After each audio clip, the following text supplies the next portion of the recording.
Welcome to viewers. आज का हमारा लेक्चर है क्लिपबोर्ड के बाद फ़ॉन्ट से हमने इंशाल्लाह स्टार्ट करना है।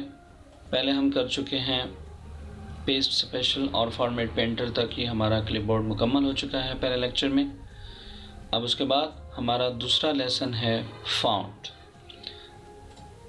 ये जो हमारे पास मतलूब कंप्यूटर एकेडमी लिखा हुआ है, इसे हम फ़ॉन्ट भी कहते हैं, टेक्स्ट भी कहते हैं, वर्ड भी कहते हैं। तो जब आप किसी भी वर्ड को सेलेक्ट करें और सेलेक्ट करने के बाद आपके सामने इस बटन पे आते हैं, तो इस बटन का नाम है फ़ॉन्ट, शॉर्ट की है Ctrl+Shift+F और इसका इस्तेमाल है चेंज द फ़ॉन्ट फेस, यानी कि फ़ॉन्ट की शक्ल को तब्दील करना। जैसे हम देखते हैं कि हमारे पास यहाँ पे एकेडमी की शक्ल जो सिंपल सी नज़र आ रही है, तो इसके अंदर ये काफ़ी सारे फ़ॉन्ट है। तो हम पेप्सी वाले फ़ॉन्ट को सिलेक्ट करें और इस एकेडमी का वर्ड चेंज कर देते हैं। यहाँ पे आपको जूम करके दिखाता हूँ कि इसका फ़ॉन्ट जो है वो चेंज हो चुका है। अब उसके बाद एकेडमी के बाद हमारा बटन वर्ड जो है वो सिलेक्ट करता है जी कंप्यूटर। कंप्यूटर के अंदर हम इसके साइज़ को बड़ा कर सकते हैं। फ़ॉन्ट साइज़ यहाँ रखा, ये बड़ा ए बड़ा करने के लिए है और छोटा ए जो है इसके माउस क्लिक करने से छोटा हो जाएगा और इसकी शॉर्ट की है Ctrl से। जैसे मैं कंट्रोल और ब्रैकेट प्रेस करूँगा तो ये बड़ा हो जाएगा, दूसरी ब्रैकेट प्रेस करूँगा तो ये फ़ॉन्ट साइज़ छोटा हो जाएगा। याद रखें Ctrl कंट्रोल और ये वाली ब्रैकेट जो आपको नज़र आ रही है इसको प्रेस कर सकते हैं या इस बटन को भी प्रेस कर सकते हैं। इसके बाद इस ब्रैकेट को प्रेस कर सकते हैं स्मॉल के लिए और इस ब्रैकेट को इस्तेमाल कर सकते हैं लॉन्च करने के लिए। तो जाहिर बात है मैं दोबारा आपको कंट्रोल और राइट ब्रैकेट बड़ा, लेफ़्ट ब्रैकेट छोटा फ़ॉन्ट करने के लिए इस्तेमाल कर सकते हैं। फ़ॉन्ट छोटा और बड़ा होने के बाद आप ये चाहते हैं कि हमने जो इसमें चेंजिंग की है उसको वापस अपनी असली हालत में लेके आएँ, जैसे मतलूब का टेक्स्ट लिखा हुआ। तो इसका अगला बटन है clear formatting, clear the all formatting from the selection leaving only plain text, यानी कि तब्दील किए हुए टेक्स्ट को वापस अपनी असली हालत में लाना। जैसे आपने माउस से क्लिक किया तो आपका टेक्स्ट वापस असली हालत में आ गया। अगर इसी चीज़ को दोबारा आप जैसे पहले टेक्स्ट था वैसा करना चाहते हो तो Ctrl+Z अंडू वैसे ही कर सकते हैं। क्लियर फॉर्मेटिंग करेंगे वापस अपनी असली हालत में आ जाएगा। उसके बाद हमारे पास ये 3 वर्ड हैं और 3 ही हमारे पास बटन है। एकेडमी सेलेक्ट किया वर्ड और Ctrl+B इसकी शॉर्ट की है, बोल्ड लिखाई को मोटा करने के लिए इस्तेमाल करते हैं। फिर दोबारा सेलेक्ट करते हैं कंप्यूटर वाले वर्ड को, Ctrl+I या माउस से क्लिक करें इटॉलिक टेढ़ा करने के लिए या तिरछा लिखाई करने के लिए इस्तेमाल करते हैं। उसके बाद मतलूब, ये हमारा सिलेक्ट है टेक्स्ट और ये Ctrl+U है, इसके नीचे अंडरलाइन करना हो तो शॉर्ट की Ctrl+U का इस्तेमाल कर सकते हैं। ये आपका प्ले ऑप्शंस है।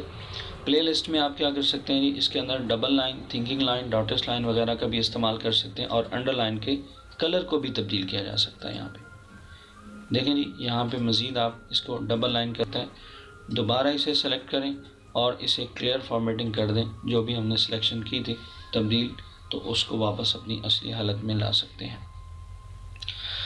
इसके बाद अगला हमारा जो बटन है वो हम इस्तेमाल करते हैं कंप्यूटर पे, स्ट्राइक थ्रू बटन का नाम है और इसका इस्तेमाल है draw a line through the middle of the selected text, select शुदा टेक्स्ट के दरमियान में लाइन को ड्रॉ कर सकते हैं। जैसे हमने लाइन को ड्रॉ किया तो ऑटोमेटिकली इस हमारे कंप्यूटर के अंदर एक लाइन ड्रॉ हो गई है। इसका इस्तेमाल कि इस लाइन के लिखने से हमारे किसी भी अल्फाज के दरमियान में लाइन देने का मकसद ये है कि कोई भी अगर हमारे पास अवेलेबल चीज़ है लेकिन फिल वक्त नहीं तो उसको हम क्रॉस कर देते हैं। जब बाद में यही चीज़ हमारे पास अवेलेबल हो तो ऑटोमेटिकली इसे हटा सकते हैं। उसके बाद अगला बटन हमारा है जी सबस्क्रिप्ट। बटन का नाम है, शॉर्ट की है Ctrl+ और इसका इस्तेमाल है कि आप इस कंप्यूटर की जो स्ट्राइक थ्रू लाइन है उसके नीचे लिख सकते हैं। उसके बाद है सुपरस्क्रिप्ट। सुपरस्क्रिप्ट का इस्तेमाल है कि आप अपने इस टेक्स्ट को कंट्रोल शिफ्ट प्लस से इस लाइन के ऊपर लिख सकते हैं। अब ये हमने सुपरस्क्रिप्ट और सबस्क्रिप्ट का इस्तेमाल किया, इसको दोबारा अपनी वापस असली हालत में ला सकते हैं, क्लियर फॉर्मेटिंग। अब ये सबस्क्रिप्ट और सुपरस्क्रिप्ट का इस्तेमाल और किन किन चीज़ों में हम कर सकते हैं। सबसे पहले तो हम इस्तेमाल करते हैं x पावर 2 और उसके बाद x पावर 3, फिर उसके बाद 1 और st। तो अब ये हमारे पास जो 3 टॉपिक हैं, ये है x2 पावर कम है x3 की निस्बत। इसको करना है कंट्रोल प्लस, तो ये x2 पावर कम है बनिस्बत x3 के, और x3 पावर बढ़ के है बनिस्बत x2 के। इसकी शॉर्ट की है कंट्रोल शिफ्ट और प्लस। उसके बाद ये फर्स्ट हमारा गलत लिखा हुआ है, ये st जो है 1 के ऊपर होना चाहिए, यानी सुपर ऊपर, तो कंट्रोल शिफ्ट और प्लस से आप इसको ऊपर रख सकते हैं। तो ये तीनों का इस्तेमाल सबस्क्रिप्ट सुपरस्क्रिप्ट आप इस्तेमाल कर सकते हैं। उसके बाद अगला हमारा जो बटन है वो हम इस्तेमाल करते हैं चेंज केस। चेंज केस की शॉर्ट की है शिफ्ट F3 और इसका इस्तेमाल हम अपने 5 केसेस में करेंगे। सबसे पहला केस है सेंटेंस केस। फिक्रे में पहला हर्फ बड़ा और बाकी तमाम हरूफ छोटे। लोअर केस फिक्रे के तमाम हरूफ छोटे। अपर केस फिक्रे के तमाम हरूफ बड़े। कैपिटलाइज ईच वर्ड, हर वर्ड का पहला हर्फ बड़ा और बाकी छोटे।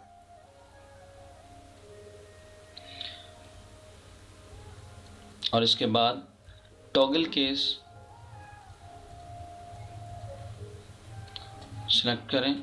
टॉगल केस आपका है हर वर्ड का पहला हर्फ छोटा और बाकी बड़े, तो इसकी शॉर्ट की है शिफ्ट और F3, जिससे आप अपने टेक्स्ट को चेंज कर सकते हैं। उसके बाद है text highlight colour. Text highlight colour का मतलब टेक्स्ट की हद तक कलर को फिल करना है।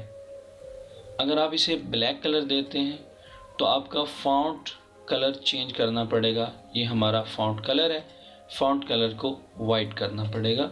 फिर उसके बाद यहाँ पे हमारा टेक्स्ट शो होगा और इस शो होने वाले टेक्स्ट को हम कहेंगे रिवर्स पैटर्न।